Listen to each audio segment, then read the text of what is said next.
सर्वांना सांगू इच्छितो, जालना तालुक्यामध्ये भाऊ यावर्षी जवळजवळ 20,000 घरकुलं प्रधानमंत्री आवास योजना आणि रमाई आवास, मोदी आवास या सगळ्या मिळून बहु 30,000 घरकुलं आपल्या जालना तालुक्यात मंजूर झाले होते।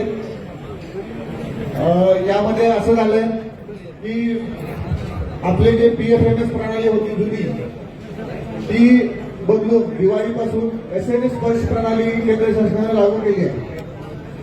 त्यामुळं मधल्या काळात काही FPO जे आहे काही FPO जे आहे ते रिजेक्ट झाले, काही शासनाकडे मंजुरीला गेले आणि ही प्रणाली बदलल्यामुळं 1.5 महिना लागायला लागला खात्यावर पैसे टाकायला।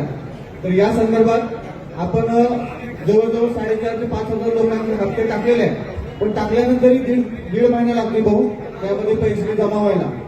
तर याच्यामध्ये आता मला ज्या गावचे राहिलेले आहेत त्यांची यादी द्या, मी स्वतः चेक करतो किंवा आता इथंही आपल्याला दाखवता आलं असतं आम्ही पाठवले का नाही ते पैसे। काही लोकांचे पाठवलेले, ज्याचे पाठवले नसतील तर त्यांचे पैसे आपण पाठवून देतो। भाऊ 2023 पासून पैसे थांबलेले लोक परेशान आहे। 1,15,000 आलं, त्याच्यानंतर पैसेच आले नाही।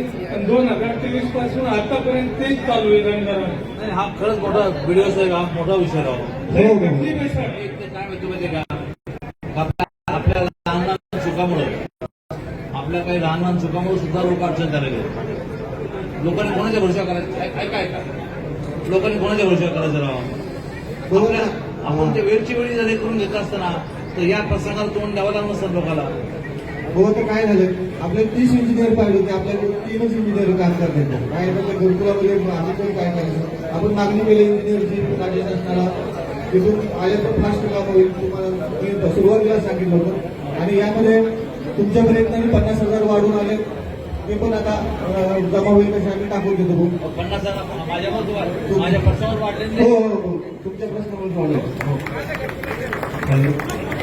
नाही, आता घरकुल समोर ऐकलं ना बाळा, मग तेच विषय सांगितला ना बाळा, तेच विषय सांगितला। 4,500 लोकांचे हप्ते टाकले आम्ही, पण आता